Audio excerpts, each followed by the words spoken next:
ಓಂ ನಮಃ ಶಿವ ಎಂಬ ಶಬ್ದವು ಕೇಳಿ ಬರುತ್ತಿರುವುದಲ್ಲ. ದೇವೇಂದ್ರನ ಅಪ್ಪಣೆಯನ್ನು ಪಡೆದುಕೊಂಡು ನರನಾರಾಯಣರ ಬಳಿ ನಾನೀಗ ಬಂದಿರುವೆನು. ಇವರೀಗ ತಪಸ್ಸಿಗೆ ಕುಳಿತಿರುವರು. ಇವರ ತಪಸ್ಸನ್ನು ನಾನೀಗ ಭಂಗಗೊಳಿಸಬೇಕಲ್ಲ.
ಪಡೆದುಕೊಂಡು ಇವರ ತಪವನ್ನು ಭಂಗಗೊಳಿಸಲು ನಾನೀಗ ಇಲ್ಲಿಗೆ ಬಂದಿರುವೆನು.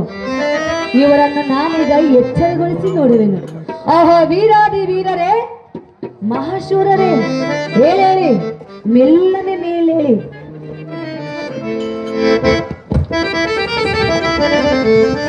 ಆಹೋ ಹನುಜ, ಆಹೋ ಹಗಜ, ಇತ್ತ ನೋಡು. ಆಹೋ ಅಣ್ಣಯ್ಯ, ಬಹುಕಾಲದಿಂದ ನಮ್ಮಯ್ಯ ಮುಂಭಾಗದೋಳು ಅಲಿಯುತ್ತಿರುವಳಲ್ಲ, ಇವಳ ನಮ್ಮ ತಪಸ್ಸಿನ ಪ್ರಭಾವಕ್ಕೆ ಮನವೊಲಿದು ಸಂತೋಷ ಭರಿತಳಾಗಿ ನಮ್ಮನ್ನ ಉತ್ತರಿಸಲು ಈ ದರಗೆ ಇಳಿದು ಬಂದ ದೇವತಾಶ್ರೀಯಳು.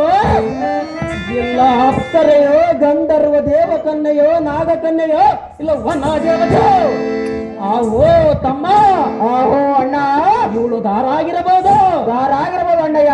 ಸಾಕ್ಷಾತ್ ಪಕ್ಷಿವಾನ ಎಂಡತಿಯೋ, ಇಲ್ಲ ಚತುರ್ಮುಖ ಬ್ರಹ್ಮನ ಸತಿ ಸರಸ್ವತಿಯೋ. ಆಹೋ ತಮ್ಮಯ್ಯ, ಆಹೋ ಅಣ್ಣಯ್ಯ, ಇವಳು ದಾರಾಗಿರ್ಬೋದು ತಮ್ಮಯ್ಯ, ದಾರಾಗಿರ್ಬೋದು ಅಣ್ಣಯ್ಯ. ಅವಳು ದಾರಮ್ಮನಿವರೆಗೆ ನೋಡಿ ತಮ್ಮ.